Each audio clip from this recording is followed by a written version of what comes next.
Bonjour à toutes, bonjour à tous, bienvenue en Italie, à nouveau du côté de Gênes, au bord de la Méditerranée, pour cette deuxième manche de Coupe du Monde. Aujourd'hui, ça va être un relais sprint qui nous attend, et pour commenter cette course avec moi, j'accueille à nouveau Simon Leroy, cadre technique et à la fédération. Bonjour Simon. Salut Mathieu, salut à tous. Alors on a eu Simon une course atypique et passionnante hier avec un sprint individuel. Alors à quoi s'attendre aujourd'hui avec ce relais sprint? C'est vrai qu'hier c'est un sprint qui a fait couler beaucoup d'encre, un sprint atypique, mais aujourd'hui ce sera complètement différent, ce sera quelque chose de plus traditionnel, un relais sprint dans l'esprit avec du parc au bord de la mer comme on le voit sur ces images dans la ville de Nervi, près de Gênes, où auront lieu les championnats du monde en 2026.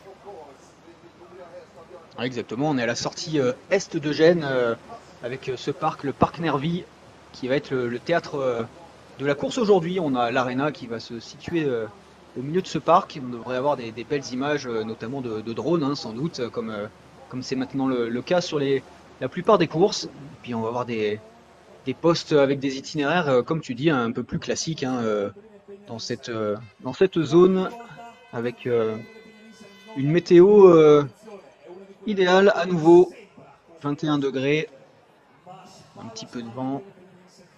Et des spectateurs, c'est jour de fête nationale aujourd'hui en Italie, donc on s'attend aussi à ce qu'il y ait du monde dans ce parc pour l'Arena qu'on découvre avec vous.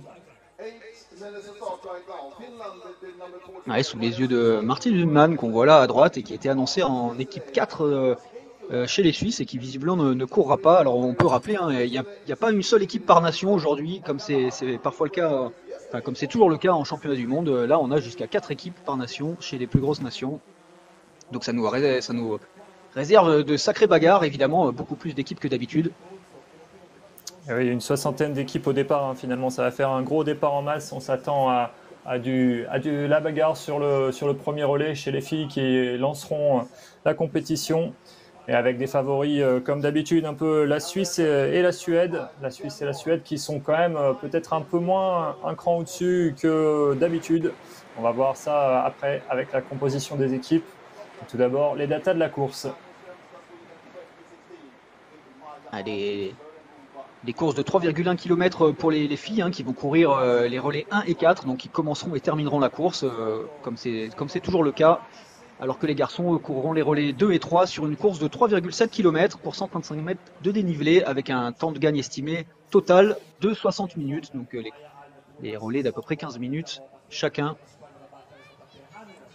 Et on va bientôt découvrir cette course qui alterne entre parc et lotissement autour. On a beaucoup de passages qui ont été ouverts. Je te laisse Mathieu commenter cette course. Oui, on va avoir un aperçu général, effectivement. Donc on voit le départ qui est situé dans le parc et avec une première variation, une variation à 4 branches. Donc les filles et les garçons vont se séparer sur ces 4 postes et ensuite partir sur une zone un petit peu plus loin des cours de tennis, puis revenir dans le parc. Et ensuite on va avoir un itinéraire très intéressant qu'on détaillera par la suite pour venir en bord de mer. Et là, il y a quelques passages, mais les itinéraires sont pas si simples à trouver, et notamment sur le retour 8-9, retour vers l'Arena, où là encore il va falloir trouver les bons passages au-dessus des voies ferrées. Le passage Arena après la 10, et les coureurs vont repartir dans cette zone plus urbaine, avec des choix droite-gauche.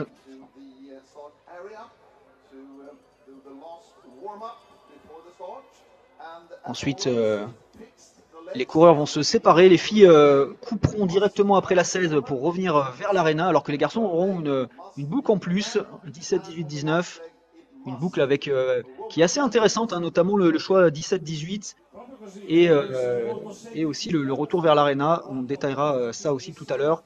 Donc voilà, une boucle malheureusement que les filles ne feront pas. Il faut qu'elles aient un parcours un peu plus court pour rester aussi dans les 15 minutes. Mais voilà, comme tu disais, un circuit qui alterne entre les parties parc et les parties de ville, de lotissement, plus classiques. Et voilà, on va basculer maintenant sur, tu l'expliquais tout à l'heure, le choix 6-7. Alors là, on part d'une des deux balises 6, puisqu'il y a une variation sur la balise 6. Et il y a deux itinéraires qui nous sont proposés. En bleu, ça va faire un bon détour quand même pour aller chercher la promenade. Et en rouge, c'est un choix qui passe donc au-dessus de la voie ferrée également, mais assez loin. Donc la difficulté, c'est de trouver ce choix. On voit le coureur là qui a été filmé, le pré-runner, qui va faire le choix de droite, je pense. On voit que ça court bien dans ce parc avec de nombreux palmiers, une végétation typiquement méditerranéenne. Et là, il va falloir aller chercher la sortie du parc, passer au-dessus de la voie ferrée pour se retrouver sur la promenade. Alors, c'est le choix le plus court, normalement. Il y a 20 mètres de différence quand on part de cette variation. Mais quand on part de la variation qui sera plus à droite, c'est vraiment le choix le plus court. Hein. Donc, le choix de gauche sera vraiment pas forcément pertinent. Et là, on voit ces belles images du bord de mer. Il y a l'air d'avoir du vent lors des reconnaissances. Je ne sais pas si c'est le cas aujourd'hui. Et là, c'est la carte postale pour le poste en bord de mer Méditerranée. Et ça repartira dans l'autre sens pour aller chercher le poste suivant. Exactement, le poste suivant qui sera le TV1. On aura le chrono, le premier chrono. Alors que voilà, un nouvel itinéraire. Oui, et cet nouvel itinéraire, ce sera que pour les garçons sur 19-20, puisque les filles couperont, comme tu l'as expliqué, Mathieu. Et là, on en a parlé en avant-course, Mathieu. Je pense que l'itinéraire rouge sera nettement plus rapide que le bleu, puisqu'il y a beaucoup de descentes de marche sur le bleu. On va voir ce que ça donne en réel, mais pour nous, le rouge est plus pertinent. Voilà, on voit que c'est de la descente tout du long, même s'il y a quelques zigzags, même s'il y a quelques escaliers à la fin, il y a 30 mètres de différence et ça devrait faire une petite différence peut-être en fin de course chez les garçons. De nombreux passages qui ont été ouverts dans les voies privées de ces lotissements, les coureurs qui n'ont pas forcément pu les anticiper, c'est un peu des surprises des traceurs qui étaient assez fiers d'avoir dit qu'ils avaient ouvert de nombreux passages. Donc voilà, on voit le coureur qui arrive maintenant sur la balise 20 en descendant les escaliers qui sont pas bien raides. Hein. On pouvait s'attendre à plus raide. Les images nous montrent que c'est très très courant ce choix d'itinéraire par le haut, par le rouge. Et la ligne de départ avec les 10 premières équipes qui vont nous être présentées, je pense. Ouais, sans transition, là, effectivement, hein, la liste de départ, avec, comme tu l'as dit, hein, tu l'as rappelé, les favoris, Suède et Suisse, hein, c'est toujours un peu à toi, à moi, les deux se disputent la victoire généralement, et les autres ont du mal à exister derrière, avec souvent la Norvège pour prendre la troisième place, on verra si c'est encore le cas aujourd'hui. Et puis on peut parler rapidement des Français, hein, les Français qui ont fait un petit changement par rapport à d'habitude. Ouais, d'habitude, on a souvent Isia Abassé qui est en première relayeuse. Là, ce sera Maëlle Beauvier qui prendra le départ pour lui donner cette expérience, pour la mettre dans le bain aussi. On ne sait pas quelle sera la composition au championnat du monde, mais en tout cas, aujourd'hui, c'est Maëlle qui a été choisi par l'encadrement. Et c'est une course qui peut lui convenir aussi, je pense. On retrouvera Isia aussi en première relayeuse, mais en première relayeuse de l'équipe 2. Donc les deux vont s'élancer ensemble. Mais c'est bien Maëlle qui sera dans l'équipe 1. Ouais, Isia, on la voit derrière, en troisième ligne. Et Isia on a Alva Sonesson, la Suédoise. Forme, ouais. Alva Sonesson qui est un peu l'inconnu de cette équipe suédoise qu'on a vue. D'habitude, on est habitué d'avoir Sarah Ekström ou même Lina Strand qui a pris sa retraite. Mais là, Alva Sonesson, ça sera l'inconnu de cette équipe suédoise. Elle va devoir assurer. C'est un petit peu le cas aussi. Derrière. Ouais, un petit peu le cas aussi pour Maja Sianoja qu'on a vu rapidement, la finlandaise. Les Finlandais sont costauds, les Finlandaises un petit peu moins. On verra, ce sera sans doute déterminant. Et de même que Barbora Matejkova qu'on vient de voir à l'instant, la Tchèque, alors qu'on fait un petit coucou au passage à Maëlle Beauvir. Maëlle Beauvir qui aime bien ses premiers relais généralement, même si elle court rarement en équipe 1, mais quand elle le fait en forêt, elle a toujours fait des bons relais. Donc on espère que ce sera le cas encore aujourd'hui. Une équipe intéressante à suivre aussi, la Hongrie, une équipe très très jeune, mais qui pourrait déjà jouer les troubles faites dans le haut du tableau dès aujourd'hui. Ouais, ça a été très vite sur la présentation. On est dans les starting blocks. On va avoir du beau match dans tous les cas. N'importe la composition. Les filles sont sur la ligne de départ.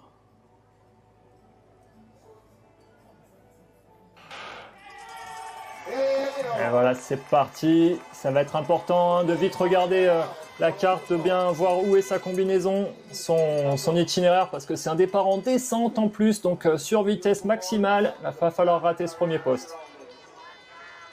Ah, ça va partir fort, hein, forcément. Hein, c'est une partie très très roulante. Le parc c'est un joli parc bien roulant. Ça va bombarder. Et c'est Natalia Gimperlé, la Suissesse, qui a décidé de prendre les choses en main. Et là, attention, on l'a vu, hein, c'est un poste forqué à 4, donc il va falloir être bien attentif. Parfois, les filles ont souvent l'habitude d'être forquées qu'à 2, hein, parce qu'on fait des variations filles-filles et garçon-garçon. Là, pour une fois, il y a 4 postes différents, donc les flux, le flux de filles va se séparer en 4. Et pour 60 équipes, c'est pas plus mal, hein, mais pour se séparer en 4, on va vite revoir le premier poste commun qui va nous donner une première indication avec ces belles images de drone pour savoir s'il y a eu du dégât sur cette première variation. Mais là, on est déjà sur la file indienne. Ouais, c'est impressionnant. Impressionnant le nombre d'équipes. Voilà, il y a une Hongroise qui repartait. Reparti en retard, ouais, en arrière. Et ouais, il faut être bien en contrôle là, hein, parce que c'est des situations stressantes forcément sur le poinçonnage où on voit que ça bouchonne un peu, forcément avec autant d'équipes. Ça bouchonne au poinçonnage. Alors, on voit Maëlle là, qui sort de la file, qui est sortie de poste 3 déjà. Donc on remonte vers ce qu'on a appelé tout à l'heure les cours de tennis, avec un choix d'itinéraire aussi qui peut être intéressant, à droite-gauche. J'ai l'impression que la majorité des filles est partie vers la gauche, qui se retrouve sur la rue principale de cette ville. Ouais, effectivement, qui est censé être le choix peut-être un peu plus rapide. Et attention, on a aussi la possibilité pour celles qui auraient mal anticipé de partir tout droit et de se retrouver coincées par le mur qu'on voit là à droite. Ce sera intéressant de voir peut-être au GPS si certaines filles dans la précipitation se sont fait avoir. En tout cas, là, on voit le gros du troupeau. Ouais, je suis pas sûr que ce soit le mot le plus approprié, mais la plupart des filles ont fait le choix par la gauche. Ouais, je crois que sur le GPS, on voit Isia qui est à droite quand même. Isia qui est partie à droite sur le GPS que vous n'avez pas. Ouais, Victoria Mag, la Hongroise, qui est déjà en direct, repartir en arrière. Et c'est pas le début idéal pour la toute jeune Hongroise. On voit les cours de tennis, hein. Petite dédicace à Roland Garros sans doute. Et avec la balise 4 et 5, la 5 qui se trouve entre les deux cours de tennis avant de redescendre sur la prochaine variation de la balise 6. En espérant que les Français soient plus à l'aise qu'à Roland Garros. On espère beaucoup de notre équipe. On sait généralement le but c'est de consolider cette place dans le top 6 mondial. Et il faut bagarrer à chaque fois en espérant, si on est stable dans ces 6, dans ce top 6 mondial, peut-être se rapprocher ensuite du podium. Mais c'est difficile d'aller déloger les équipes qui bagarrent pour le podium. On verra si les Français sont capables d'être dans le match aujourd'hui.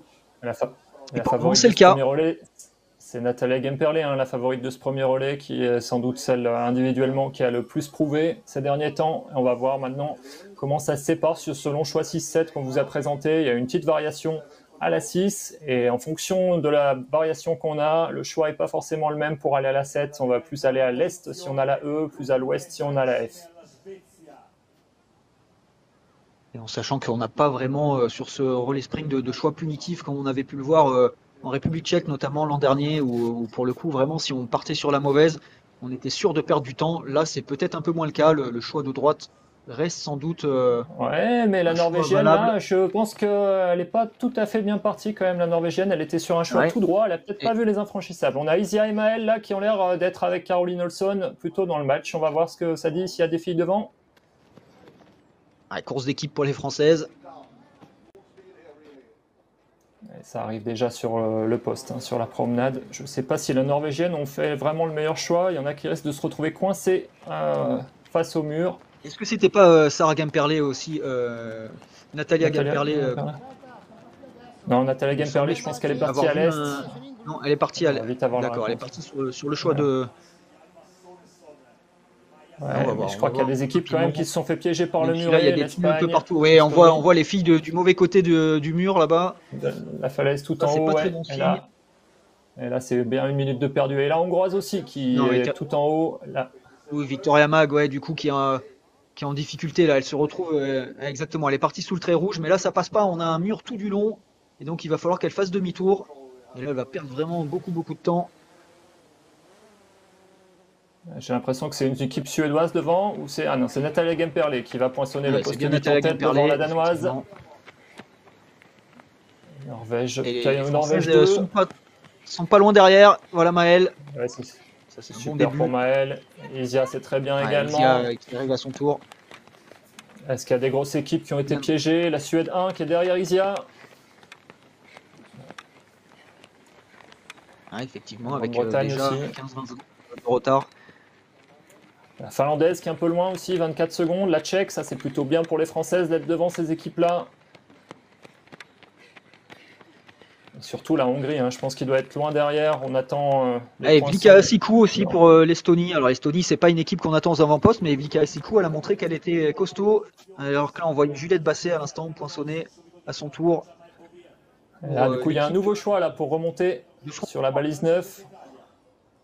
Et les choix qui se séparent. Le choix tout à l'ouest n'est sans doute pas très pertinent, peut-être surtout si on a la balise H. Là, elles reviennent vers l'Arena déjà, avec une variation donc sur le poste 9. Et il y a des filles qui passent tout à gauche, tout au sud-ouest. On va voir ce que ça donne. Ouais, en restant sur la promenade le plus longtemps possible, mais ouais, c'est un choix qui est quand même relativement long. C'est pas impossible qu'elle perde du temps, même si là on le voyait pas sur les premières images de GPS. La plupart des filles avaient fait quand même le Non, choix de revenir par le parc, et on les voit là. Il y en a un petit peu partout. il n'y en a pas trop hein, qui repassent par tout sud-ouest. Je crois que c'est plutôt des choix intermédiaires qui sont plutôt corrects. Et voici le premier passage sur l'Arena avec Natalia Gemperle, avec la Danoise Joséphine Lind. Et puis les équipes norvégiennes derrière, Pia Jongvik, Andrine Benjaminsen et Maël Bovir qui fait un super premier relais en 5e position pour le moment. Ouais, c'est Victoria Ejtabjørnstad hein, pour la Norvège. Andrine Oui, Benjaminsen, pardon. elle sera comme à son habitude en dernière relayeuse. Elle qui fait souvent des relais canons pour la Norvège, et donc ils ont décidé de la maintenir en 4e relayeuse, même si c'est pas la Norvégienne la plus en forme en ce moment.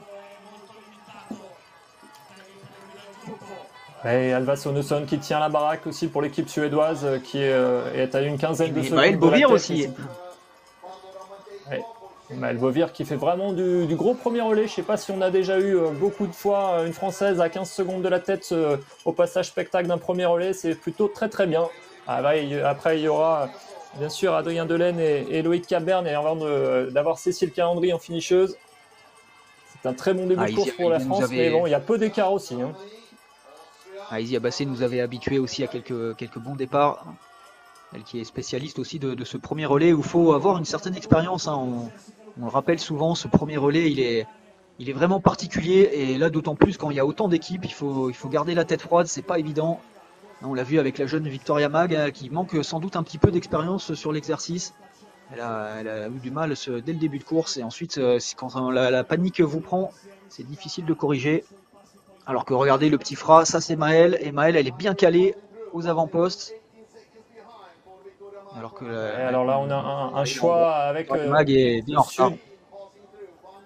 Avec au sud des zigzags sur ce choix, au nord un choix plus droit, moins en zigzag, mais plus long aussi. Donc on se demandait un peu ce qui allait être payant. Peut-être que quand même le choix est par le sud. Ouais, on a 15 mètres de plus hein, seulement en faisant le tour par la droite. Mais effectivement, est-ce que les 15 mètres sont justifiés? On a l'impression quand même que la plupart des meilleures équipes ont fait le choix par la gauche. À l'image de Natalia Gamperlé, on va retrouver. Elle a décidé de prendre les choses en main et elle a bien raison. Hein, c'est largement la meilleure de ce premier relais sur le papier. Pour elle, le Elle but, semble c'est avoir fait un évidemment petit trou d'essayer déjà. de creuser déjà un peu l'écart. Ouais. Et Les si elle autres peut se équipes. retrouver à distancer suffisamment rapidement pour que les autres ne l'aient plus en visu, ce sera tout bénef pour elle.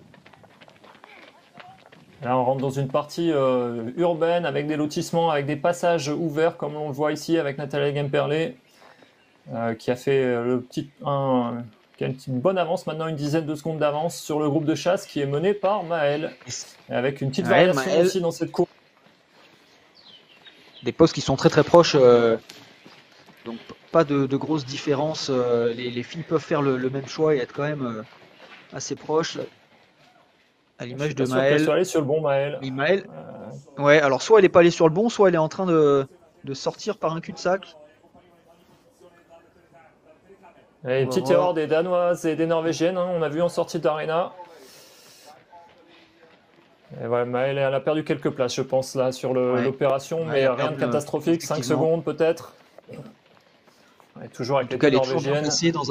placée dans un groupe intéressant. On voit aussi la Hollandaise Eve van Dongen. Alors qu'on retrouve Mathias Barros-Vallée, regardez à droite sur l'écran, avec un strapping sur l'épaule. Évidemment, il s'est déboîté l'épaule, le pauvre, dans son sommeil. L'autre jour, il n'a pas pu courir le sprint hier. Mais le revoilà déjà. On espère une pleine capacité de ses moyens. Allez, Maël toujours bien Gamperlé qui a fait le placé. trou. Hein. Là, on a un choix intéressant aussi sur le poste 13 normalement, mais j'ai l'impression que les filles se séparent pas trop là. Elles préfèrent assurer le coup plutôt que de tenter des choix d'IT. On a un choix normalement à gauche qui est peut-être pertinent, et là, toutes les filles font le choix plutôt du milieu sur le poste 13 qui est en montée. Et là, il reste 4 postes avant l'arrivée. Voilà. Et toujours Nathalie Gamperlé qui semble bien devant au Un GPS. peu à l'image d'un chaos sprint, ouais, les filles qui restent groupées, où tout simplement le tempo est trop élevé et elles ont du mal à être complètement en contrôle. Il n'y a guère que Natalia Gamperlé hein, là, qui est capable de mettre un coup de gaz supplémentaire. Et là, par contre, ça se sépare sur le choix avec un passage dans le City Stade et des escaliers aussi qui vont être à remonter là, qui sont assez raides. Nathalie Gamperlé a fait le tour de l'autre côté, je pense. Est-ce que ça va être pour accentuer son avance ou pas? Et là, on sent que les escaliers, c'est pas Ça fait facile à mal. monter. Là. Caroline Olson qui bouchonne un peu le caméraman. Ouais. Elle va croiser Gamperlé. Toujours bien placé. Ouais, super Ça, départ. c'est Hein. plus bénéfique. On la croise, ouais. On vient de l'avoir passé. Ah, c'est serré, hein, évidemment. Regardez, Isia Bassé est juste derrière. Elle aussi. Isia est très bien aussi. Les Françaises qui font un super début de course, ouais. Accompagnée de Barbora Matejkova, la jeune Tchèque, qui est un peu le coup de poker des Tchèques. Hein, là, ils ont. Ouais. Sonesson qui est un peu reculé, elle est à 40 secondes désormais, donc la Suisse a 40 secondes d'avance sur la Suède, et ça c'est quand même beaucoup pour la suite. Ah, ça c'était clairement le pari des Suédois hein, de mettre Alva Sonesson, qui est quand même pas la plus réputée des Suédoises. Mais bon voilà, c'est elle qui avait, elle s'en était bien tirée de son sprint en Suisse la semaine dernière. Ils ont fait le choix le petit pari, on va dire, de la mettre. On va voir si c'est un pari gagnant. On sait que les Suédoises ont beaucoup de densité, mais il y en a pas forcément une qui sort du lot plutôt que l'autre par rapport à Tove Alexandersson. Alors on est sur un bon choix d'itinéraire sur l'avant-dernier poste, 15-16 pardon. Là, on a des passages qui ont été ouverts dans les zones résidentielles, pas forcément anticipables. On voit que la Britannique passe par le nord, ce qui est censé être un peu plus court, mais avec plus de dénivelé et peut-être plus de difficultés d'orientation. Les autres filles ont choisi de passer par le sud avec les escaliers un peu plus longs, mais ça semble peut-être payant. Ah, c'est peut-être un peu tôt pour le dire, mais en tout cas, ouais, le choix de droite qui est 30 mètres de plus, avec pas mal d'escaliers. Et le choix de gauche, comme tu l'as dit, avec des nouveaux passages ouverts. Donc les coureurs n'ont pas pu anticiper en préparant la course. Et puis une petite zone 3D aussi, un passage souterrain. Et Natalia Gamperlé qui va maintenant filer vers l'arena avec une belle avance. Et la Britannique finalement, ouais, qui a quand même repris. Hein. Elle était derrière Maël au passage, elle passe deuxième. Donc le choix du Nord a l'air payant. Contrairement à ce que j'ai dit il y a quelques secondes. Impossible. C'est pas impossible. On avait ciblé hein, ce choix en analysant la course. On verra ce que ça donne sur les autres relais. Mais en tout cas, Natalia Gamperlé, elle se pose pas de questions. Elle lance Ricardo Rancan, l'homme à la casquette. Et là, si la Suisse a de l'avance, qui est le petit pari des Suisses. Ouais. Avec ce qu'il y a derrière, c'est quand même bien parti. Ricardo Rancan, c'est sûr que c'est pas Mathias Kiburtz, mais c'est quand même pas mal. Et on a la Britannique en deuxième. Et ça, on ne s'y attendait pas trop. Les Britanniques qui n'ont pas été à la fête ces derniers jours. Et surtout, Maël Bovir qui rentre en troisième position de ce premier relais. C'est énorme. Dans des parfaites dispositions. Maël Bovir. Et Isia qui est juste là aussi. L'inconnu de cette équipe. Isia qui est parfaite aussi. C'est très bien. C'est très groupé hein, par rapport à d'habitude. Matejkova, la Tchèque qui a bien tenu la baraque aussi. Chute à l'arrière, chute. Ouais. Alba Sonesson qui est légèrement décrochée, c'est une des seules hein, parmi les favorites à être légèrement derrière, 42 secondes. Vous voyez, c'est quand même très très serré entre toutes les filles. Allez, embouteillage au départ, on a vu Mathias Barros-Vallée partir. L'équipe italienne qui pouvait être aussi sympa, notamment avec les résultats des garçons hier. Ouais, ça glisse là. J'ai l'impression que les filles, c'est compliqué après le passage de relais. Quelle grande équipe on pourrait la Suède 3. C'est pas super pour Josefine Tierlund. Finlande 3 aussi. Et le Danemark, le Danemark qui a perdu du temps. Et le Danemark, oui, qui était très très bien parti. Et finalement, il y a dû avoir une erreur de Josefine Lind. Elle se retrouve assez loin. Et attention, hein, le Danemark, c'est une équipe avec laquelle on joue pour une place dans le top 6 généralement. Alors qu'on retrouve Adrien Dehaene et Mathias Barros-Vallée, les deux Français. Qui sont très bien partis tous les deux, c'est parfait. Le drone qui passe, donc on est déjà sur la remontée 3-4, on va remonter vers les terrains de tennis avec de la navigation qui est peut-être pas simple dans cette partie avec beaucoup de chemin. Un choix qu'on a dit plutôt à gauche. Ouais, en tout cas, Ricardo Rancan a de l'avance. Hein. Oui, part sur cette option. Allez, Adri qui passe avec Mathias. C'est bien encore course d'équipe.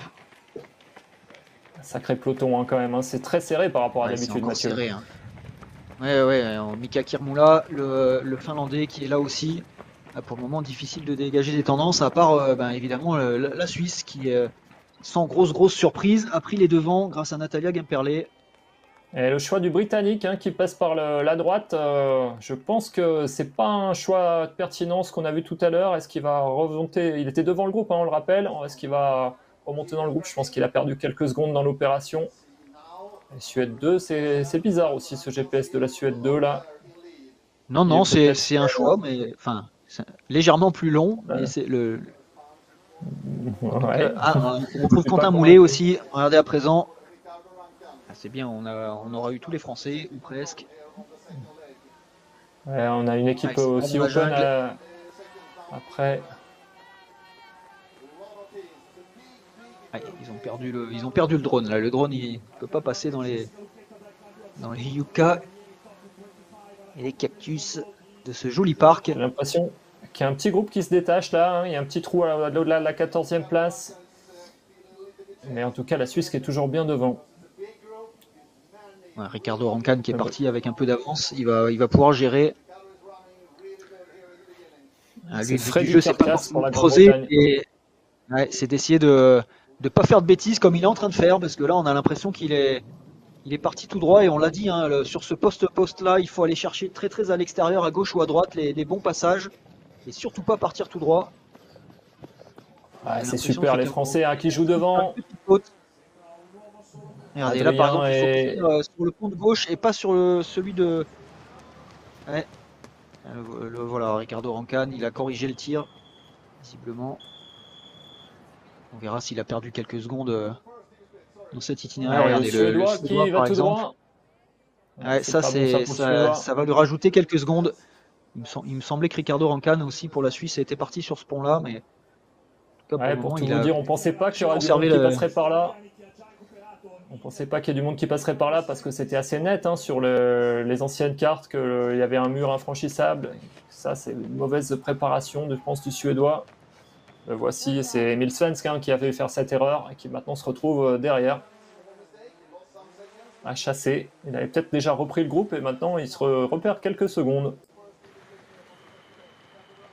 Ricardo Rancan en tête pour la Suisse. Ceux qui ont fait le choix par la droite, il peut se rendre compte de son avance. On va voir les Français maintenant, on attend. Est-ce qu'ils ont pu boucher un peu d'écart? J'ai l'impression que c'est un peu revenu quand même sur Ricardo Rancan, sous l'impulsion des Français, il me semble. Mathias et Adri, j'ai l'impression que...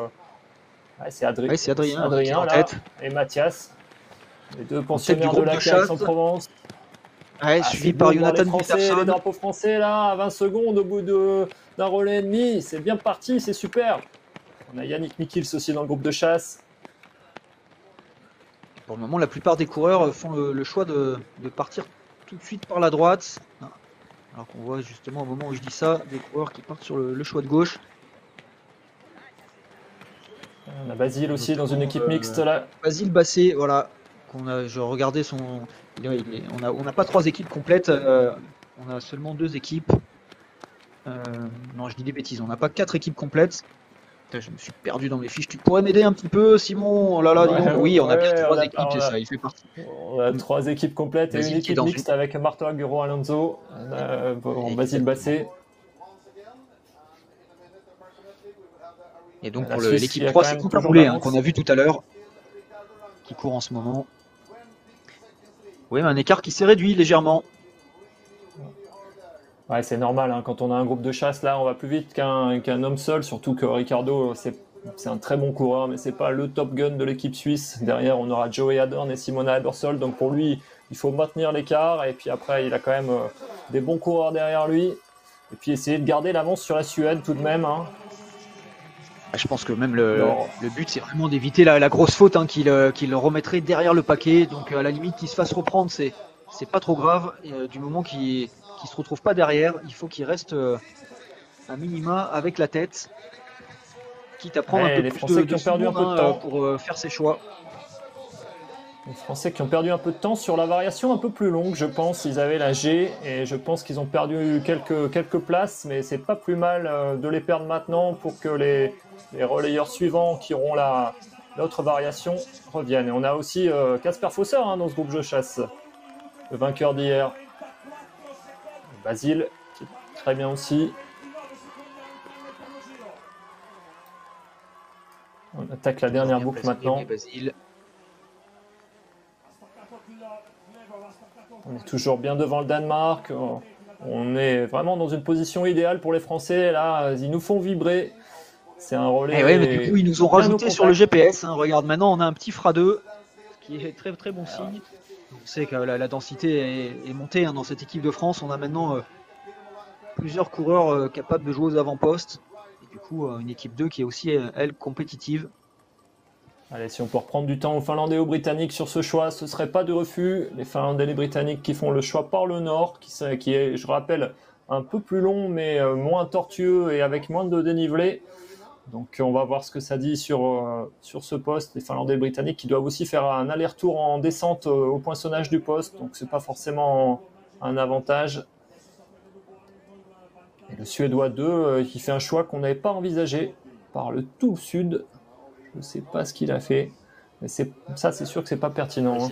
Même s'il n'a pas l'air d'avoir perdu tant que ça. Il arrive de loin. Et ben les Finlandais et les Britanniques qui ont l'air d'être devant quand même.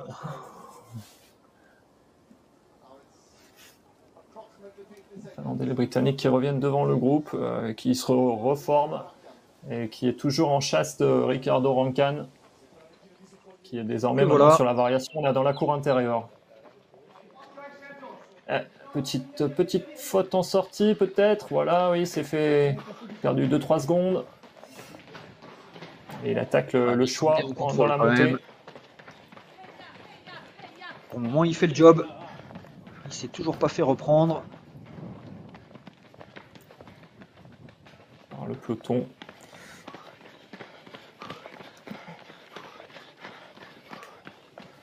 Bon, après on a Loïc, hein, pour l'équipe de France. Loïc qui doit être terriblement frustré hier. Il est passé au poste, il était trop en avance, il était en train de lire la 14, il est passé à côté de la 13 et il n'a pas poinçonné, qu'il a privé d'un diplôme, d'un top 6. Et là, il doit avoir les crocs, Loïc. Ouais, trop. On espère qu'Adrien trop en avance sur sa lecture de cartes, hein, précisé. Il était légèrement en retard, mais pas tant que ça. Il nous a vraiment fait une course de costaud. Et ouais, c'était un crève-cœur de le voir déclassé au final, mais voilà, il était déjà en train de lire le poste suivant et puis il a oublié de pointer le poste devant lequel il passait, hein, tout simplement. Ça arrive, ils sont tellement concentrés, les coureurs, qu'ils peuvent faire des choses qui nous paraissent incroyables, mais voilà, ça arrive. Et malheureusement pour lui, ouais, effectivement, il aurait été 4 ou 5e même si on regarde les chronos. Donc espérons qu'il reste sur sa bonne forme d'hier. Voilà, attention, petite erreur de Ricardo. Ouais. Et il est reparti trop tôt sur l'escalier qui n'était pas sans issue. Alors, comme tout à l'heure, on voit que ça ne se sépare pas trop sur les choix. Le traceur nous a présenté plein de choix, mais finalement, là, il y en a qu'un qui marche parce que le peloton ne veut pas se séparer. Et ben, on espère peut-être que ça va plus se séparer sur 15-16. On a vu tout à l'heure, on a l'impression que c'était plus rapide par le nord. Alors, on peut aussi préciser qu'il y a, ouais, il y a pas énormément de variations sur ce relais sprint. Ou en tout cas, il y a quelques variations, mais qui sont vraiment très très proches, hein, comme on voit là sur le poste 12. Et du coup, ben, ça incite pas les coureurs à se séparer. Alors qu'à nouveau, Ricardo Rancan, regardez dans la vignette en bas, est en difficulté. Et là, visiblement, c'est une vraie faute. Attention. Non, où il a pointé un poste, où je suis perdu moi aussi. Ouais, il est pointé la 15, hein, il remonte. Ouais, d'accord, il était à la 15. Effectivement, il était en train de. Mais par contre, ce qui est intéressant à noter, c'est que c'est Emil Svensk qui mène la chasse. Là. Emil Svensk, le Suédois, qui est bien remonté. Il avait 40 secondes de retard au passage d'Orlais. Il n'en est plus qu'à 20. Donc les Suédois qui sont en chasse. Et les Français qui sont toujours dans ce groupe de chasse également. Donc ça, c'est super avec Kasper Fosser et Emil Svensk qui font le forcing pour revenir sur Ricardo Rancan. Et tous prennent le choix du nord, j'ai l'impression. Contrairement à la majorité des filles tout à l'heure qui étaient parties au sud. Ouais, on avait vu la Britannique reprendre quelques secondes avec ce choix, donc a priori ce serait peut-être le meilleur, mais on ne pourrait pas le savoir avec les garçons pour le moment, parce qu'effectivement, tous les coureurs de tête font le même choix. Il y a un petit passage en multiniveau là, un pont où il faut passer au-dessus, qui doit être un peu. Et nous y voilà. Ben voilà, exactement. Voilà, il faut rentrer. Et c'est une des parties, voilà, il faut. Exactement, c'est une partie de propriété privée qui a été ouverte par les coureurs, par les organisateurs, et là on s'en rend bien compte, hein, il fallait vraiment entrer dans le portail de chez quelqu'un, sans prendre le temps de sonner à la sonnette. Ouais, et les coureurs forcément sont surpris, hein, ils sont pas habitués. Il l'a pas vu. Adri a eu du mal. Ouais. Et ouais, mais Adri il a pas vu, il continue la descente, il fait toute la descente, et là je pense que c'est 10-15 secondes qui vont chiffrer. Ouais, pourtant, il a croisé Emil Svensk qui revenait en arrière. Et il aurait pu se douter qu'il y avait un piège, mais ouais, là, il va perdre lourd. On le voit sur le GPS là. On monte. Croisé Emil Svensk. 42 secondes. Redescend. Ouais, voilà, il a perdu une quinzaine de secondes dans l'affaire. Mathias qui a l'air d'être un peu plus en fond de groupe. Après Mathias, ce sera Quentin Andrieux qui a fait un super sprint hier. Quentin, le Chambérien, 26e hier, je crois, 23e. Alors que là, les coureurs font un choix différent. Hein. Regarde Simon, Ricardo Rancan qui est parti sur la droite et qui remonte, alors que Kasper Fosser, lui, a décidé de revenir directement en arrière. Le choix de Ricardo. On l'avait pas calculé celui-là. Hein. Il me semble que. Je crois que le traceur, le choix d'Emil Svensk.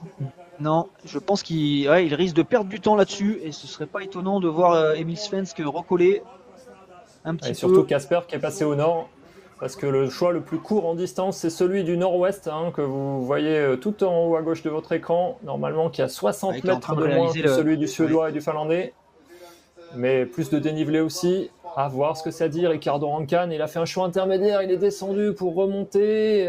Ouais, pourquoi pas, hein, mais là, je pense que ça va être dur. Là, en haut, il doit être bien cramé de la remontée. C'est intéressant, hein, super choix là. Et les deux vont peut-être se trouver au contact hein, maintenant. Le temps pour Emil Svensk de revenir sur le poste, sur la 18. Ça remonte quand même là encore. Hein. En tout cas, il n'y était pas encore, mais probablement qu'il a quand même réussi à récupérer quelques secondes. Ils vont se croiser là peut-être. Ricardo Rancan et Svensk. Les voilà. Furtivement, les voilà les deux. Mika Kurmula également. Mika Kurmula, le Finlandais. Donc effectivement, Ricardo Rancan est toujours en avance. Mais il a perdu du temps. De 12 secondes à présent. L'écart se creuse avec la suite, avec Kasper Fosser, avec le choix du Nord. Kasper Fosser qui a fait une erreur, j'ai l'impression, au GPS. Hein. Ils sont rentrés dans une impasse trop tôt, une rue trop tôt. Mathias Boros-Vallée à 38 secondes. Et Adri qui chasse aussi derrière après sa faute de choix. Ouais, le Norvégien qui est derrière le groupe maintenant, Kasper. Donc il y a dû avoir une bonne erreur. Il a dû rentrer dans l'escalier qu'on voit tout au nord de la carte, hein, si j'ai bien vu. Et puis toujours on Ricardo sur ce Rancan.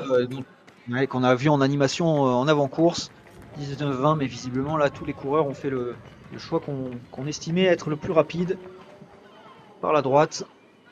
Et Ricardo Rancan qui peut finalement revenir vers l'arena, toujours en tête. Mika Kirmola, pour le coup. On a vu furtivement. La Suisse toujours en tête à la fin de ce deuxième relais. Sans le pointer. La Suisse toujours en tête avec Ricardo Rancan qui va passer. Allez, le boulot est fait pour Ricardo. Et Nilsson Kulli qui va donner le relais à Martin Regborn. Même si l'écart a fondu un petit peu et on va retrouver notre duel Suède-Suisse comme d'habitude. En tout cas, Ricardo Rancan a réussi à garder la tête. C'était là sans doute le plus important. Chute encore. Et deux équipes de Finlande qui sont là qui a passé je suis même pas sûr qu'ils se soient touchés les deux Finlandais. En tout cas, c'était tout juste sur la gamelle de Mika Kirmola. Allez, les Tchèques sont là. Heureusement, nos Français qui ont les Français sont plus là. Attention l'épaule, Mathias. C'est pas le moment de se recasser la figure. Alors que c'est pas vite passé, qui est déjà là. Et Nathan Gustafsson, on termine à son tour. Et malheureusement pas d'Adrien, je crois pas l'avoir vu passer. Non. Voilà Adrien. Et Yannis Bonek, alors qu'Adrien passe le relais. Yannis Bonek qui était pas prêt. C'est chaotique ce passage de relais. C'est un peu la guerre, c'est un peu chaotique. Et quant à Moulet à l'arrivée à présent, et puis c'est serré, et puis ça glisse. Il faudrait pas qu'il y en ait un qui se fasse mal là.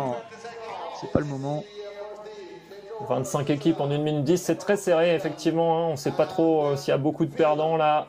Je ne crois pas avoir vu passer le Danemark 1.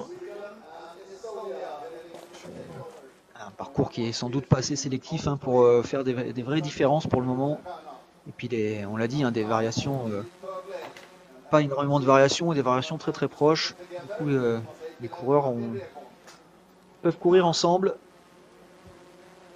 et rester en paquet. Et les Français qui nous régalent, 4 équipes là dans la minute.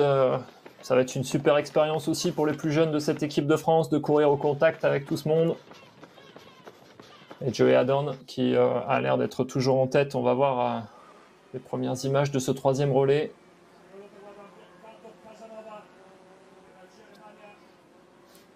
C'est dommage cette petite boulette d'Adri là qui fait être un petit peu derrière le groupe. On espère que Loïc va pouvoir ne pas mettre la charrue avant les bœufs dans sa CO et revenir par la technique et par son physique aussi, bien sûr. Parce que là clairement il faut bombarder. C'est un sprint très très roulant. Au contraire d'hier où il fallait être tout en contrôle. Là on voit quand même qu'il y a des grandes portions de relance. Il faut avoir les cannes aujourd'hui. Et les cannes généralement, Joe Adorn il les a. Lui qui est bien en tête de ce relais. Je t'ai coupé Simon.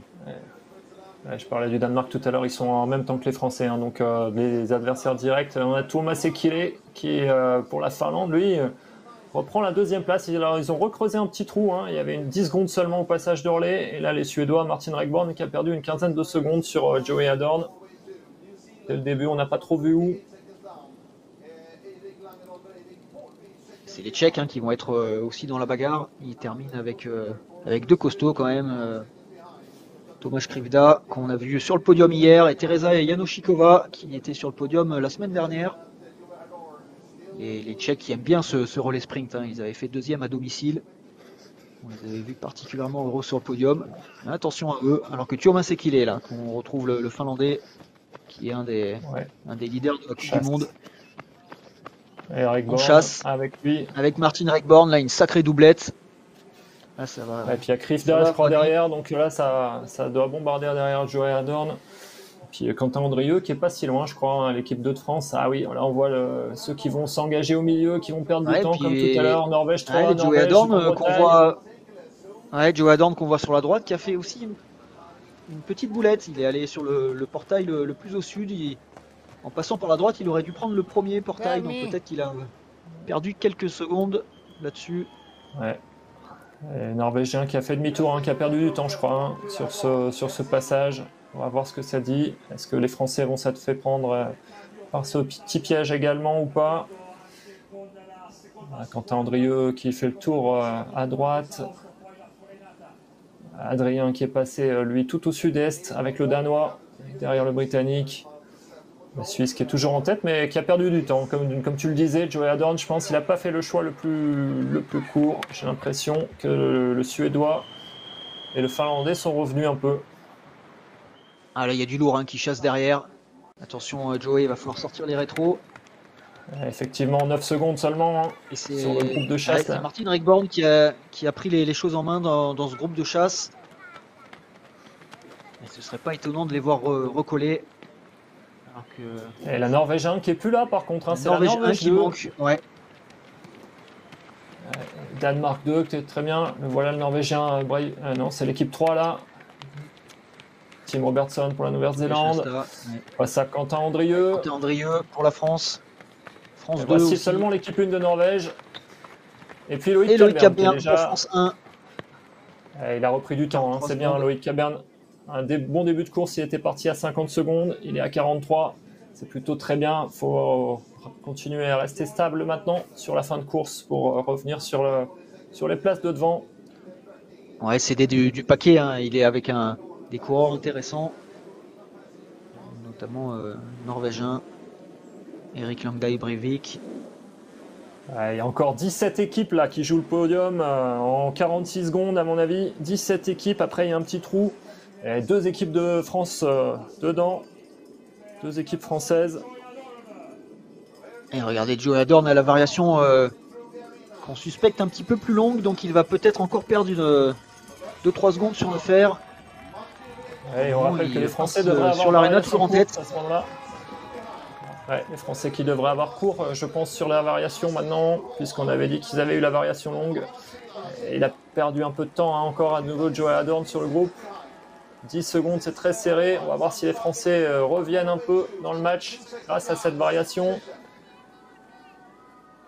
Ah non, il me semble qu'il était à 9 secondes, donc il me semble qu'il a fait jeu égal sur cette partie-là. Attention, les autres vont commencer à l'avoir en visu et ça va être plus difficile de résister au retour. Le peloton qui s'étire un peu. Bon, les Français pas du tout remontés, ils ont maintenu l'écart à 46 secondes. Voilà les 17 équipes dont je parlais tout à l'heure. Avec 2 équipes françaises donc, puis les Néo-Zélandais, les Italiens. Ouais, il y a du monde, il y a beaucoup plus de monde que d'habitude, j'ai l'impression quand même à la bagarre. Ouais, c'est clair, il y a grosse densité là. Ça va être tendu jusqu'au bout. Mais on espère que Cécile Calandry a bien affûté les pointes et les mollets. Parce que là, il va falloir mettre du gaz. Mais on lui fait confiance, Cécile. Elle a réussi un bon début de Coupe du Monde. Elle est en forme. Et ça peut être un atout pour nous. Parmi ces 17 là, il n'y en a pas beaucoup qui iront plus vite qu'elle. Ouais, qui ont la vitesse de course de Cécile, c'est sûr. Pas beaucoup. Alors, ça se sépare à nouveau sur le choix.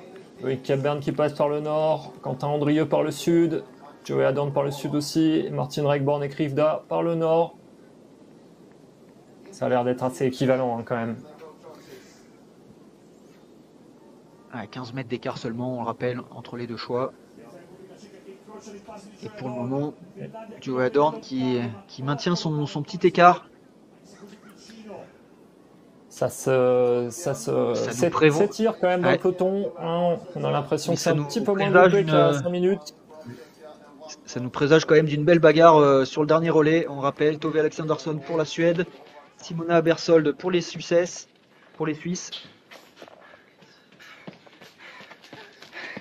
Nariou pour la Finlande, et Teresa Janosikova pour la Tchéquie. Mais une Tove Alexandersson qui part 10 secondes en chasse avec le couteau entre les dents. Ça peut faire des étincelles. Elle qui est quand même passée un petit peu à côté de son début de Coupe du Monde et qui doit être sacrément agacée de voir les Suissesses lui mener la vie dure.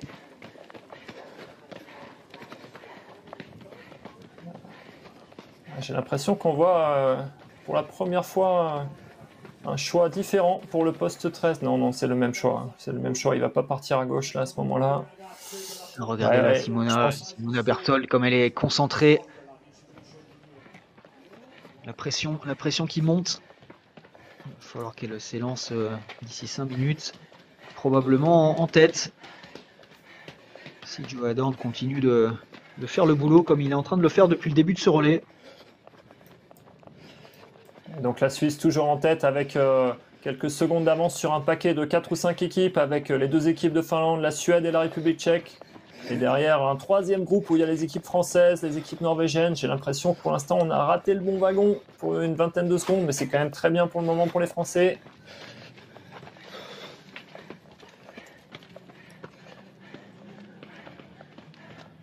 Ah, ça monte bien les escaliers là, Joey, on sait que en montée... Il marche 4 à 4. Ça, oui, ça lui fait pas peur. Au contraire, il aime bien quand c'est dur physiquement, quand il y a de la côte. C'est là où il peut le mieux exploiter ses capacités physiques. Et pour le moment, pas de nouvelles des poursuivants. Allez, voilà les poursuivants. C'est Martin Grigborn qui mène la chasse toujours. Et qui a fait un peu le trou hein, pour il a pris quelques secondes, oui. Ouais. Martin Grigborn, regardez qu'il recroise à nouveau Joe Adorn. Les deux peuvent jauger de l'avance ou du retard qu'ils ont. Ouais, là, quand on se croise, on se demande est-ce qu'on fait le choix comme les autres ou est-ce qu'on tente de les rattraper en faisant l'autre choix par le sud. Bon, là, j'ai l'impression que tout le monde va passer par le nord. Et Martin Grigborn, il est solide en ce moment. Hein. On voit, il relance encore. Il a fait un sacré début de Coupe du Monde, le Suédois. En tête de la Coupe du Monde après ces 3 épreuves individuelles. On attend de voir des nouvelles des Français également. Ouais, alors qu'on voit sur le graphique, hein, les derniers résultats de la Suède, c'est premier. Ils sont quand même pas souvent battus, même si de temps en temps les Suisses sont quand même là pour les challenger. Allez, attention, le petit passage, on a vu hier, tout à l'heure. Pas hier. Et oui, c'est par là. Il hésite. Et oui, ça ressemble quand même beaucoup à une entrée privée, mais elle est autorisée aujourd'hui. Vous voyez les coureurs il n'a pas qui perdu hésitent, beaucoup de temps, ça va. Ouais, mais c'est bizarre de rentrer chez les gens comme ça. Donc il a bien pris le temps de voir s'il faisait pas une bêtise, évidemment. Hein, s'il passe dans une zone interdite, il risque de disqualifier son équipe. Ça met forcément de la pression aux coureurs. Ouais, le Finlandais 2, je pense qu'il a raté l'entrée. Hein, le voilà sur le GPS qui est remonté. Et regarde qui est là. Ouais. Et c'est Grigborn qui a pris la tête du coup. On l'a pas vu pourquoi, mais Joe Adorn visiblement s'est fait reprendre à la faveur de ce choix. Dans l'exécution, je pense, hein, parce qu'ils ont fait le même choix. Il a dû rater une entrée. Mais là, ça va être un duel de feu entre Tove Alexandersson et Simona Berthold sur le dernier relais. Attention. Il y a Tuomas Sekile qui en a profité aussi pour se rapprocher. Hein. Ouais, Tuomas Sekile qui était à 16 secondes. Et regardez là, et maintenant il est dans les talons de Joe Adorn. Alors que les deux se recroisent à nouveau dans cette fameuse petite propriété privée ouverte aujourd'hui. Attention à ne pas se rentrer dedans, hein. On sait que c'est toujours dangereux en sprint.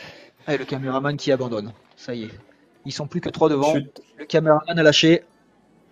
Ouais, je pense qu'il y a le Krivda aussi qui est pas très loin, le Tchèque. Hein, ouais, ils sont 4 même, hein. Effectivement. Tomáš Krivda est là. Et Jan Osikova sur le dernier relais, ça va pas rigoler non plus, hein, même si c'est un cran en dessous sur le papier de Tove et de Simona, je crois qu'elle ne le laissera pas faire, la Tchèque. Ça nous promet un dernier relais de feu.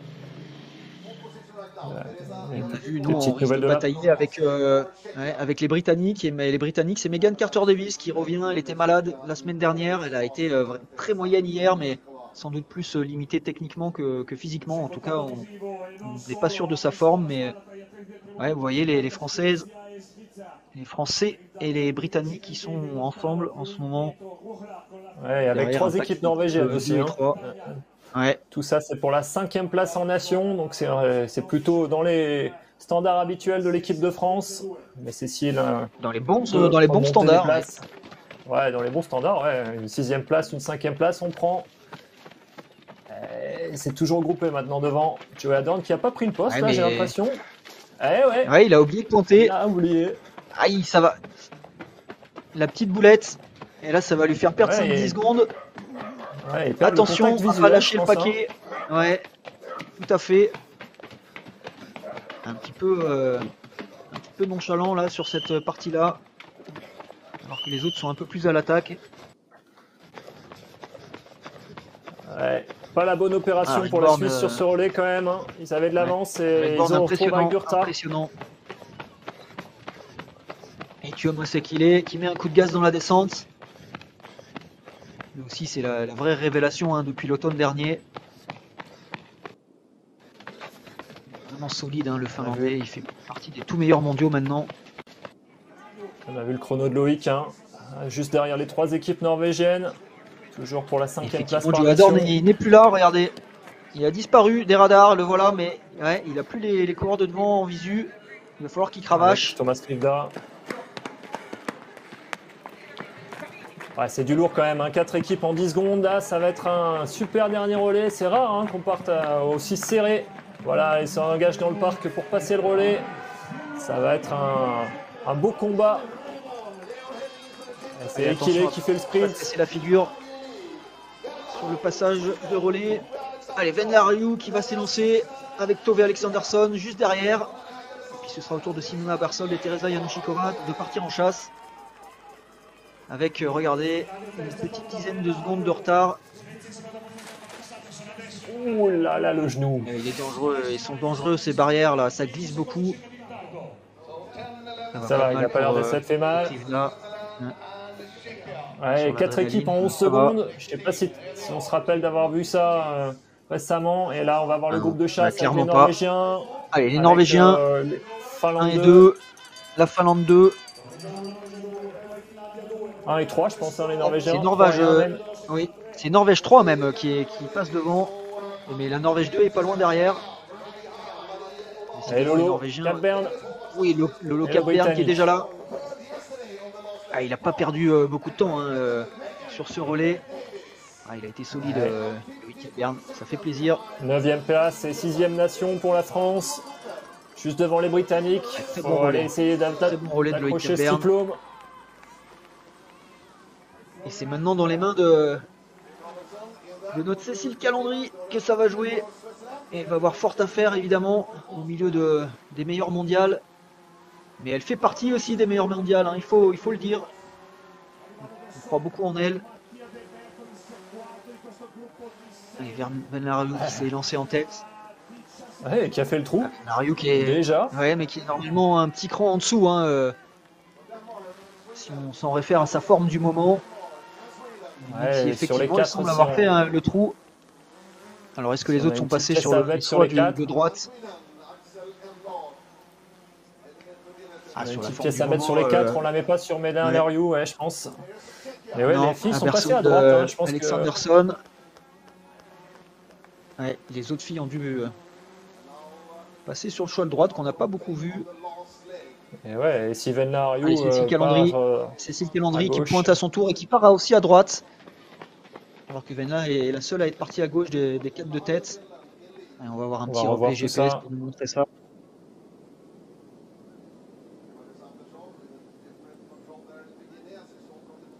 Touvé qui part effectivement à droite. J'ai l'impression que le meilleur choix est à gauche. Hein. Si la Finlande fait un petit peu le trou, super nouvelle pour la Finlande. Cécile qui part à droite, comme tu l'as bien vu, Mathieu.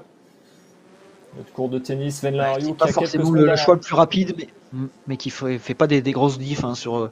Mais effectivement, sans doute Venla a pu sécuriser sa première place là-dessus. J'ai l'impression que derrière l'équipe de Norvège une petite erreur. À confirmer. Et c'est la Tchèque qui a l'air d'avoir perdu un peu de temps. Ouais. Exactement. Teresa qui est maintenant 18 secondes de retard et Tove Alexandersson qui s'était lancé quasiment en tête. Elle aussi accuse un léger retard après cette première variation et ce choix sur la droite, sans doute un tout petit poil plus long. Venlariou qui est solide sur ce début de course. alors que Simona Bersold semble recoller maintenant et qu'on n'a pas vu Tove Alexandersson à l'image encore, elle qui était à 7 secondes derrière. Mais on va voir Donc, maintenant elle est les juste choix derrière Simona. décisifs. Regardez, Simona Voilà. qui prend les choses en main. Alors attention, parce que ça, il me semble que c'est pas le bon pont. Si je dis pas de bêtises, Ouais. il fallait qu'elles prennent le. Ouais, elles vont se retrouver coincées là. Ouh Ouais, là là c'est là là, Tove ça, hein, qui est avec Van est-ce qu'on a, Aereu. ouais, est-ce qu'on a, ça sent pas la boulette là? Ça sent la grosse Ouais. boulette. Ouais, Aïe ça aïe sent la aïe aïe bonne aïe boulette. aïe. Est-ce que Simona est Ouais, avec aussi? Je pense que c'était Tove ouais, avec j'ai bien l'impression. Venla. J'ai bien l'impression. Et Tove est Voilà. parti sur la droite, mais ça passe pas là-bas à droite. Il va falloir qu'elle revienne en arrière. Ah, Tove qui décidément est loin d'être impérial en ce début d'année. Et Ouais. ça a permis sans doute à Simon Simona Bersol de. Non, Simona est, elle est partie est sur le parti choix sur de droite. l'autre Donc c'est choix. Teresa Yanishikova là qui va tirer les marrons du feu sur ce poste Ouais. 6-7. Ah, en tout cas, grosse boulette de Tove là. Hein. Tove, elle a perdu une vingtaine de secondes, une trentaine de secondes. Et ouais, Teresa qui est devant Venla Aereu. On va voir où c'en est par rapport à Simona Ebersold qui a fait le choix de droite, mais qui l'a pas très bien Ouais, exécuté, je pense. ouais, qui était pas parti sur le bon pont, mais qui a quand même sans doute récupéré du temps. En tout cas par rapport à Tove qu'on voit là au fond. Et regardez, là ça passera pas. Il y a un mur tout du long. Et du coup, Allez, on Venla qui espère que réagit un Cécile peu va plus faire le bon vite choix que là. Tove. Elle Clairement un choix a que deux décisif. rebondissements. Tove Alexandersson qui fait une grosse boulette. Est-ce qu'elle va pouvoir remonter là? Elle est en position 4 hein, maintenant, je pense. Tove. La Suède qui serait pas sur le Ouais, j'ai podium pour le l'impression. moment. Ouais. Au milieu du quatrième Cécile relais, c'est aussi du jamais vu. est. Ouais.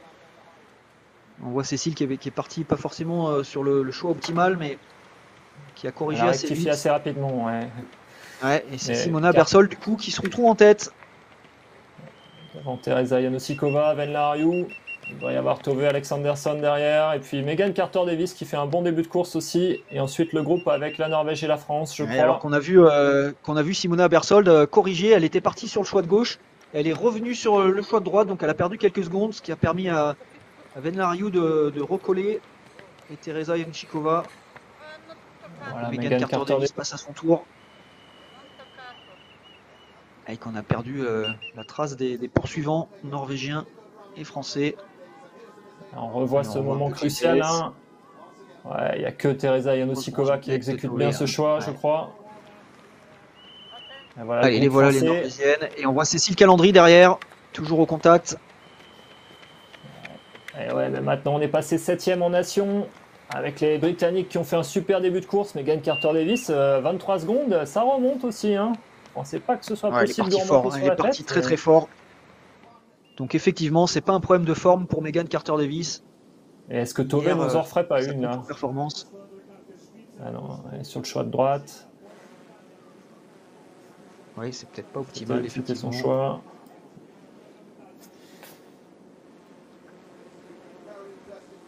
Allez, comme souvent, hein, ça va être. Pas comme souvent d'ailleurs, parce que les relais sprint pour le coup, on a souvent un duel devant, mais on a rarement autant d'équipes. La bagarre. Ouais, là, il y a Donc encore 5 équipes profitons-en. pour le podium. Avec Megan Carter-Davis qui revient bien aussi. Tove Alexandersson qui est pas si loin. Simona Bersol qui a l'air en tête. Là voilà, devant Teresa Janosikova. Quelques secondes. Et puis Venla Aereu. Toujours là. Ah, une dernière Megan boucle de relais qui Carter-Davis, s'annonce on l'a vu très en passionnante. forme, ouais, très en forme en forêt ce printemps à la Tiomila notamment, où elle avait fait un relais canon. Et elle est tout simplement championne du monde en titre, hein, si je dis pas de bêtises. Donc on a quand même une cliente. Et ce serait pas impossible de l'avoir recollée avec les filles de devant. Allez, 21 Ouais, secondes c'est court, de hein, la retard dernière boucle seulement. pour les filles. C'est court, il reste 5 minutes de course peut-être, 7 minutes. Et là, 20 secondes Est-ce quand que même, faut Tove les va réussir boucher. à recoller? Elle qui est en difficulté, Tove Alexandersson, en ce début d'année. Alors on peut rappeler, hein, comme on a à son habitude, fait très peu de CO pendant l'hiver. Elle qui se concentre sur des activités plus nordiques avec du ski orientation ou du ski tout court. Donc elle est peut-être encore un peu rouillée sur les automatismes, mais Et c'est rare de l'avoir passé à côté de ça, à côté comme ça de toutes ses courses en ce moment. Et ça se sépare là sur les choix. Ça se sépare sur les choix et on a Cécile Calandry, 7e nation là, juste derrière la Norvège, à une petite dizaine de secondes de la Norvège. En tout cas, la Finlande et la Suède qui passent par le choix au nord, la Suisse et la République tchèque et la Grande-Bretagne sur le choix sud. On n'a pas vu qu'il y ait beaucoup de différence hein, sur les relais précédents. On va voir ce que ça dit sur ce poste 11. Cécile qui passe au nord aussi comme la Norvégienne. Il va falloir cravacher dur hein, pour Cécile là si on veut pouvoir rentrer dans le top 6. Ah, ça va pas être facile. Une erreur des autres aussi, potentiellement. Mais là, ouais, ça sent plutôt la 7e place pour la France, ce qui est déjà correct, hein, mais on s'est pris à rêver de mieux. Ouais, on l'a rappelé en avant-course. Hein, on essaye de... Ouais, l'équipe de France qui essaye de se stabiliser dans le top 6 mondial. Alors évidemment, ça marche pas. Simona qui fait un choix bizarre là pour la 12, qui passe tout au nord, je pense. On n'a pas vu ça sur les relais précédents. C'est pas forcément beaucoup plus long en distance, mais il y a un peu plus de dénivelé. Donc, est-ce qu'elle va continuer de creuser l'écart ou est-ce qu'elle va perdre quelques secondes dans l'opération? Et voilà. Ouais, c'est vrai qu'on a, effectivement, on n'a pas vu beaucoup de coureurs faire ça jusque-là, mais c'était un choix proposé par le traceur, hein, qui est peut-être un poil plus long. Mais bon, Megan Carter-Davis aussi qui le fait ce choix. Ouais, tout dans l'exécution aussi. Ça se regroupe hein, sur l'image, j'ai l'impression. Simona qui a toujours un peu d'avance. Bien réalisé ses choix. Je pense que c'est Tove qui est revenu à la pédale sur Teresa Janošíková et Venla Ariou pour la 2e place. Mais Simona Börsel qui a l'air d'avoir encore une dizaine de secondes d'avance sur le groupe de poursuivants. Elle a passé un cap, hein, Simona, depuis cet hiver, physiquement, mentalement.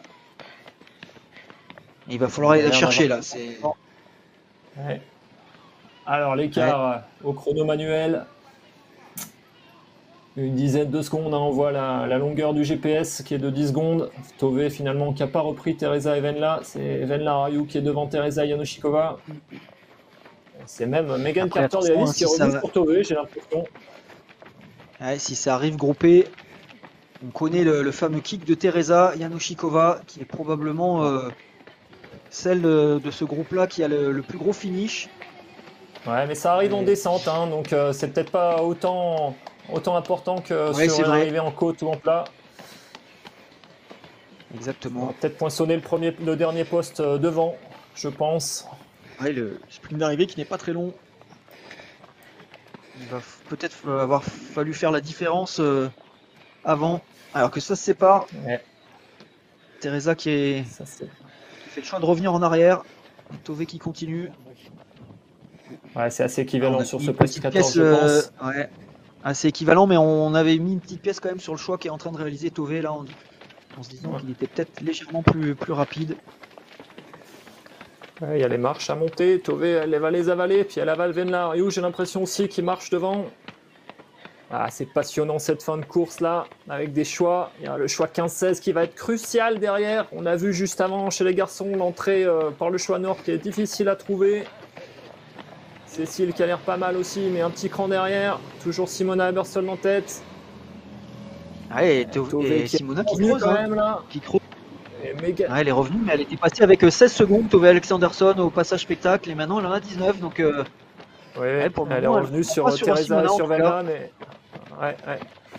Pour l'instant, la Suissesse qui est favorite, mais pour la 2e place, c'est encore très serré, et même Megan Carter-Davis qui revient, qui peut tirer son épingle du jeu là. Et elle va... Mais vous voyez, elle a quand même perdu un petit peu de temps sur ce choix, donc c'était peut-être effectivement mieux de passer comme l'a fait Tove par le choix de droite sur ce poste 14. En tout cas, Megan se retrouve légèrement derrière, il va falloir qu'elle cravache pour revenir à nouveau. Elle qui revient de loin hein, sur ce début de relais. Est-ce qu'elle aura encore les forces pour revenir à nouveau? Allez, du coup, tout le monde est passé par le nord, hein, donc là ça va être dans l'exécution pour trouver ce passage juste avant le souterrain et pas perdre trop de temps pour ce poste 16. Maintenant c'est que de la descente pour arriver vers l'aréna. Donc ça va aller ce vite, fameux il va petit pas falloir faire portail d'erreur de navigation. qui est loin d'être évident. On l'a vu avec les coureurs qui ont tous beaucoup hésité. Et ouais, et Tové qui s'est fait avoir aussi. Perdre quelques secondes. Et ouais, là c'est le podium qui s'échappe, je pense. Hein. Parce que les a plus en visu. Allez, je pense que les coureurs s'attendent à ce que ce soit une ruelle et pas forcément une entrée comme ça de propriété. Et ça les perturbe. Allez, regardez, on voit Simona qui relance, là c'est impressionnant. Ouais, c'est fini, elle a creusé, elle a gagné. Derrière, la Finlande semble avoir fait le trou sur la République tchèque au GPS, ça a confirmé. Et là, ça va être à la bagarre. Il va y avoir un sprint pour la 3e place. Hein. C'est pas loin. Regardez, elle est juste là, Venla devant. Oh, le kick de Teresa, le voilà. La petite tenue blanche. Le voilà, le fameux kick de Teresa. Elle a une vitesse de plus hein, dans ces parties-là. Et la victoire pour la Suisse, Simona Aebersold. Avec Joey Adorn, Natalia Gemperle, Ricardo Rancan qui remporte ce relais sprint. On attend de voir derrière. Et derrière, regardez, ça arrive. Ça va jouer. Ça va jouer à la photo finish là, non? Et c'est la fin. Tu avais raison, l'arrivée en descente. Ouais, difficile de mettre une vitesse de plus en descente là pour Teresa qui vient quand même arracher une très bonne 3e place. Et c'est la Suède hein, qui descend du podium. Et ça leur est pas arrivé souvent. 4e seulement. Ouais, je suis pas sûr que ce soit déjà arrivé d'ailleurs. La drame nationale ce soir. A fait un bon relais, mais doit se contenter de la 5e place. Et la France qui devrait faire 7e nation, hein, je pense. Voilà la Norvège avec Andrine Benjaminsen et derrière ça devrait être Cécile Calandry. Andrine qui n'a pas sa forme encore du top mondial, elle ne peut pas rivaliser avec les meilleurs encore. Mais vous voyez, ça reste quand même costaud. Et là voilà Cécile. C'est frustrant parce que je pense qu'on n'a jamais été aussi proche en temps. Une 0,4, mais en place, c'est une 7e place et c'est déjà très bien, mais on aurait presque espéré mieux au vu du déroulement de la course. Petite faute sur le 2e relais qui nous a un peu éjecté du bon paquet. Et puis derrière, des bonnes courses des Français, mais ça va vite devant, hein, c'est difficile de reprendre. Et effectivement, surtout sur ce relais très très dense. Vous voyez, 7e à 1 minute 04 seulement. Et je pense pas qu'on ait eu 4 équipes en 10 secondes non plus ou en 11 secondes à l'arrivée sur un relais sprint non plus. Ça a été vraiment très serré ce relais italien. Est-ce que ça sera la même cet été en Écosse? Je sais pas. Arnaud Durkorn qui en termine maintenant, qui est en équipe 2. Malgré son bon sprint d'hier. Mais oui, effectivement, et puis ça dépend souvent hein, du tracé et du terrain. Et là, alors que Rita Mahamar aussi, la jeune hongroise, en termine à son tour. Oui, le traceur qui avait quand même réservé quelques choix, hein, qui ont failli faire des belles différences, enfin, en tout cas qui ont amené les coureurs à faire des erreurs, notamment ce fameux choix 6-7 pour revenir sur la promenade. Au final, le reste du parcours était quand même très très roulant. Il a fait finalement assez peu d'écart. Alors qu'on retrouve le Danemark 2 assez loin. Là, c'est une des nations qui passe à côté, hein, derrière même le Danemark 2. Alors que c'est d'habitude une équipe avec laquelle on bagarre pour le top 6. La Finlande qui a fait un gros relais hein, quand même. Je sais pas s'ils ont fait beaucoup de podiums en relais sprint. Et puis une belle place aussi pour l'équipe 2. Donc le coach finlandais Thierry Georgiou va être content. Et on attend l'équipe 2 de la France maintenant, qui était bien placée à mi-course, mais qui a dû perdre du temps. On a un peu perdu de vue cette équipe 2, avec Quentin Andrieux, avec Alina Palko.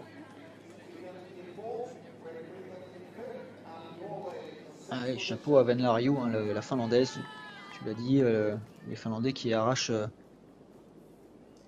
une belle place au final. Donc on ne donnait pas cher de la peau de la mamie du groupe, Venla Riou, 34 ans.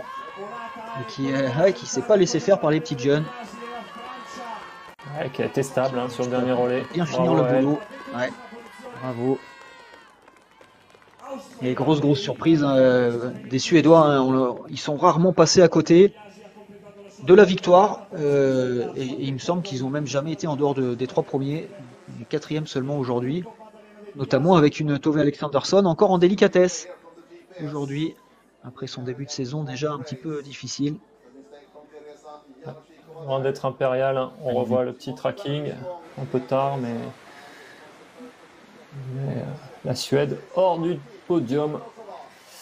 Et ses résultats, donc victoire de Alors la ça Suisse s'est pas devant joué la à grand Finlande, chose, la hein, République 10 tchèque. secondes. Sur un final très très serré.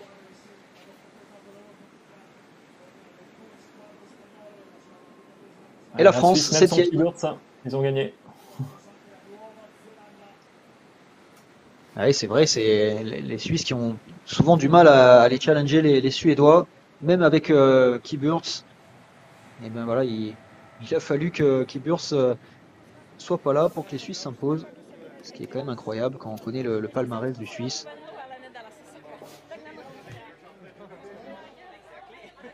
Et Ouais, Barbara c'était passionnant, Mathieu, Matejkova sur le sprint. qui débriefe. Ouais, bravo à elle aussi, hein, Barbara Matejkova, qui était un peu l'inconnue chez les Tchèques. Elle s'en est bien tirée, la jeune Tchèque, de ce premier relais, et elle a permis de garder les Tchèques dans le match. Les Allez, un Tchèques petit replay du dernier qui sont relais. friands de ce relais. Un bon Avec début de le course très bon choix dans la de Ben Liu. Lariou, ouais, qui lui permet de rester en tête à ce moment-là. Et ensuite, on va la voir faire une grosse faute, mais heureusement pour elle, ce ne sera pas la seule. Et pour le moment, elle était encore en tête, la Finlandaise. Et c'est là que ça va jouer. Le GPS qui est un peu perdu et qui nous rate la belle boulette de Tove Alexandersson, qui s'est fait avoir par cet infranchissable. Ce qui est assez étonnant parce qu'ils ont dû le préparer, hein, ce relais sprint, les coureurs, et ils devaient bien savoir où étaient les passages. Et ben ils se sont fait avoir quand même. Ce qui a permis à ce moment-là à Simona Bersol de reprendre les devants. Et les autres ne l'arriveront plus, hein, tout simplement. En ayant là en plus la variation un peu plus courte. Ce qui lui permet de s'échapper petit à petit. Alors que derrière, Tove cravache pour revenir après sa grosse faute. Mais elle va enchaîner avec d'autres petites boulettes. Et sera jamais vraiment en possibilité de jouer la gagne. Simona qui assure, hein, avec des choix simples. Qui est efficace dans son orientation.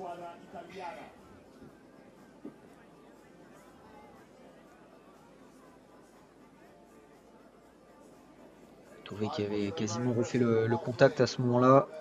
On s'est dit que peut-être elle allait pouvoir aller jouer la deuxième place.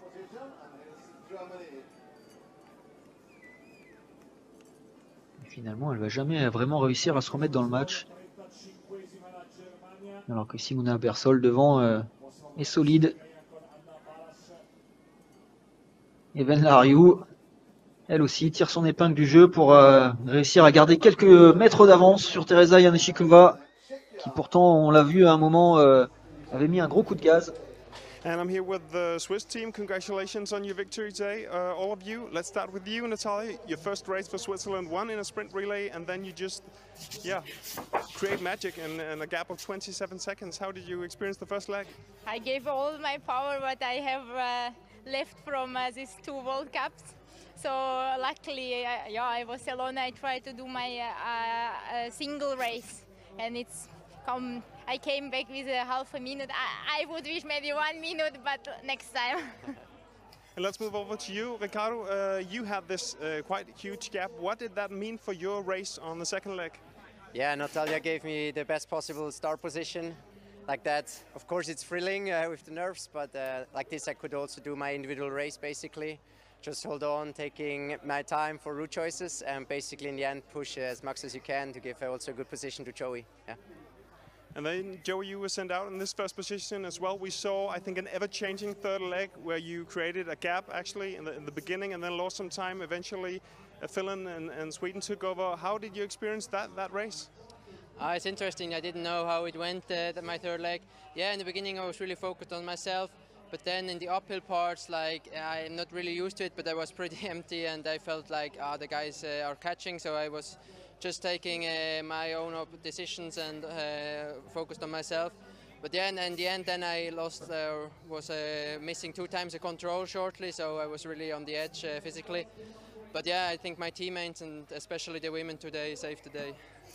And one of the women to save the day was you, Simona. I still have a high pulse from following that last leg. How was it for you taking over Finland and Sweden on that 4th leg? It was a really nice starting position. Going out like a bit behind, that's what I like. I like to chase people. So I just try to keep control and like plan everything. I knew that I didn't have the best route to the first long leg. So yeah, I really took my time and saw the passages that were open. So pushed really hard in the end as well. And of course, this is a World Cup race, and then in a bit over a month, there's the World Championships in Scotland, where there'll be a sprint relay as well. What does this mean for the World Champs in July? Yeah, I think it means that we're really well prepared, and we're extremely happy about today. We can still improve some things, but for sure we will give our best in the preparations, and we know that we have a really strong team, and then we'll see what we can do at World Champs, and of course we're fighting for victory again. Great, thank you all, and congratulations once again. Thank you.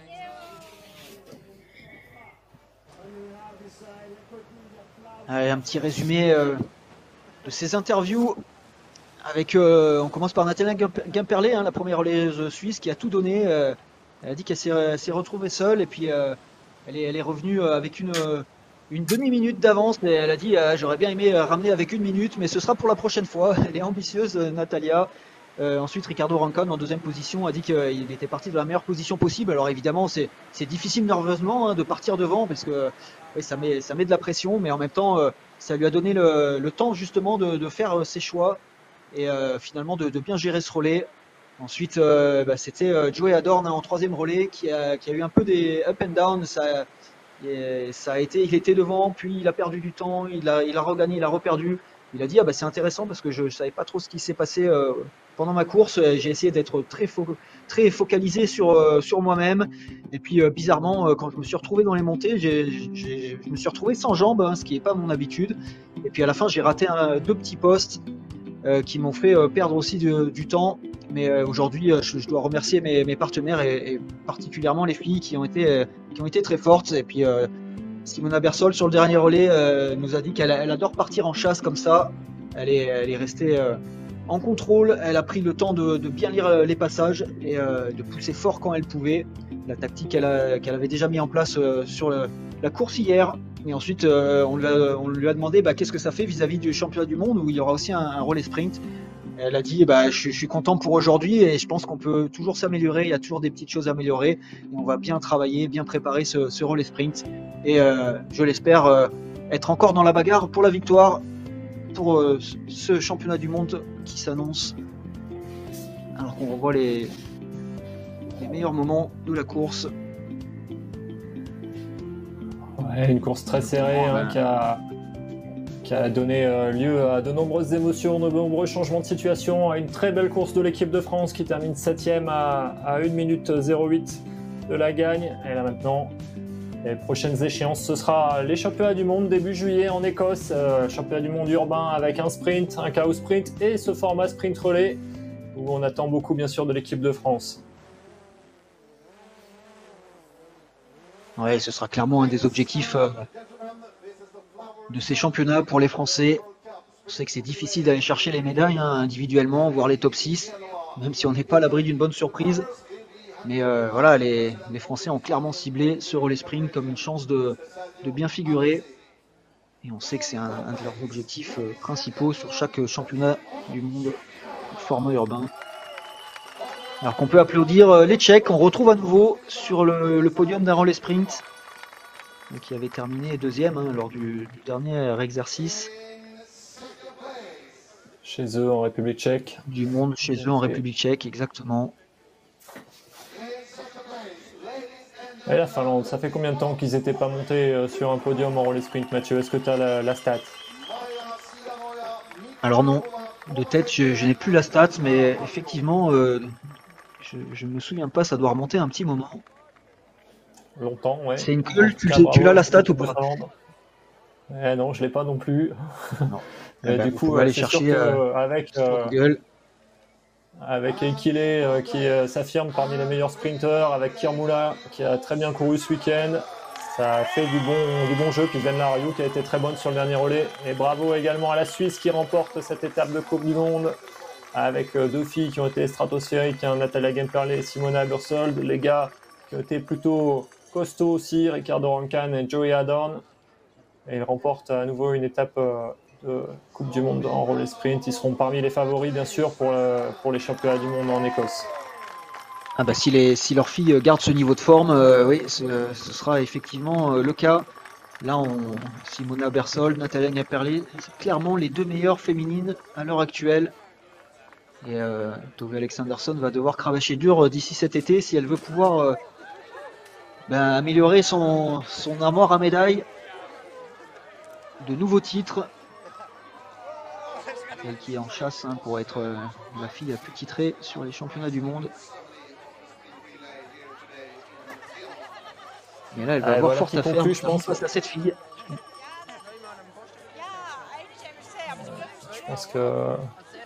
Je pense qu'on arrive au bout de cette retransmission, voilà, qui conclut un peu ce week-end, Mathieu.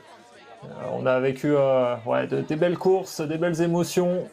Et les prochains rendez-vous, comme on le disait juste avant, ce sera les championnats du monde. On espère une diffusion télé en France. Hein. Ouais, du 11 au 16 juillet à Édimbourg, en Écosse. Et effectivement, on espère pouvoir vous faire vivre ces championnats en direct sur 8 Mont Blanc. Et ce sera de toute manière au moins sur le live IOF comme on l'a fait sur ces deux manches de Coupe du Monde. Et puis ensuite, on aura un autre rendez-vous, les championnats d'Europe en Hongrie, où on basculera sur la forêt du 15 au 20 août. Et ça aussi, on attend avec impatience ce rendez-vous. Et on espère que vous aussi. Alors qu'on retrouve le classement le team standing, le classement des équipes, qui est un classement particulier. On voit la France prend la 7e place pour le moment. Alors que les Suisses sont en tête assez largement. Et c'est les Suédois qui déçoivent un petit peu en ce début de Coupe du Monde. On verra ce qu'il en est d'ici un mois en Écosse pour les championnats du monde.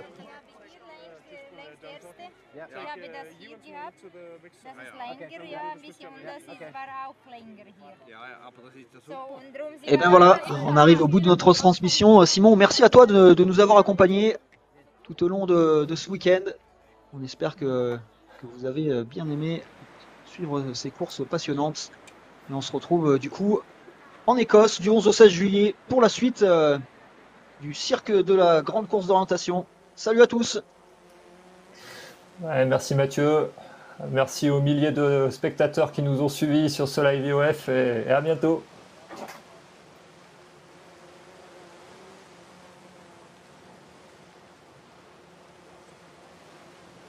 ça va,